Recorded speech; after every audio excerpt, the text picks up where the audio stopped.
Man, there are so many people out there who now more than ever know what they know, and they think they know what they don't know, because oftentimes that's the result of them having financial success in other aspects of their life, and therefore they think that's going to translate into success in other areas of their life, despite not really having any expertise on it.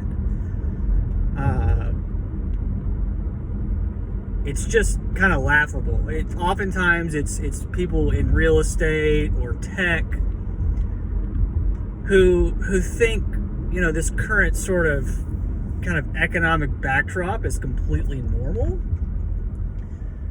and obviously it's anything but. I mean, this sort of 15-year unprecedented fever dream that we've been in, especially on the back of COVID, where we've pumped, oftentimes it's really just real estate assets, real estate and tech, to really just kind of preserve the wealth effects, so people will keep spending. They'll keep buying that shake weight that they, I guess, so desperately need, really at the expense of true price discovery, which is what we have going on. So, if you're one of these people who's just now suddenly getting around to the idea that, hey, I'm going to get ahead by being a landlord bro in 2025 because I'm suddenly an expert since I watched the Magnolia Network a lot. I know what I'm talking about, believe me.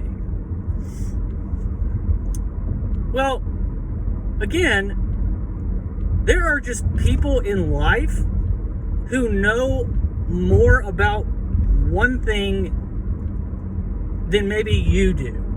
That doesn't make them smarter. That just makes them more informed on a particular subject matter. Right?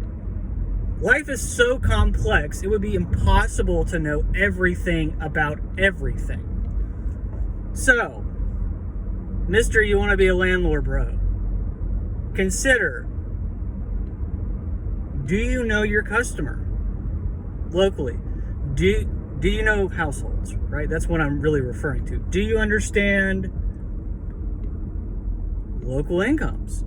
Do you understand sort of the structure of these households? Their age, maybe the size, maybe the type,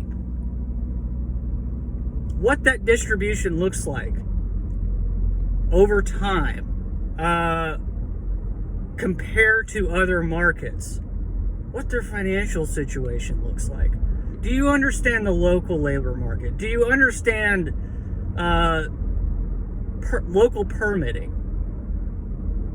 Do you understand delinquencies, all of that? And do you understand the structural housing stock? And how all of those things could potentially impact your rent assumptions? Do you really understand that? Because I'm guessing most likely you don't, and that's okay. But consider, just for a second, that we have more structural supply in a lot of these markets than have ever existed. Okay?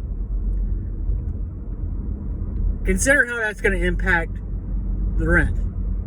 And just back up. Get off your high horse and consider that you don't know what you don't know. And I've heard every excuse in the book of gaslighting or deflecting blame. I'm just a cog in the system, or, man, you're just some kid, you don't know what you're talking about. Man, I'm pushing 40. You want my skincare routine?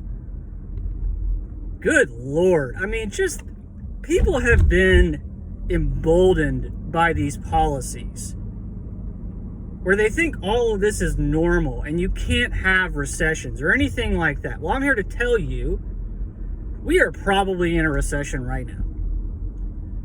When you don't have private job growth, the unemployment rate's going to follow that. It's going to go meaningfully higher. All of those things matter. Make an attempt to look into things. I'm really kind of losing my patience with the level of entitlement and arrogance that I see everywhere these days. It's just absurd. Consider what you don't know. All right?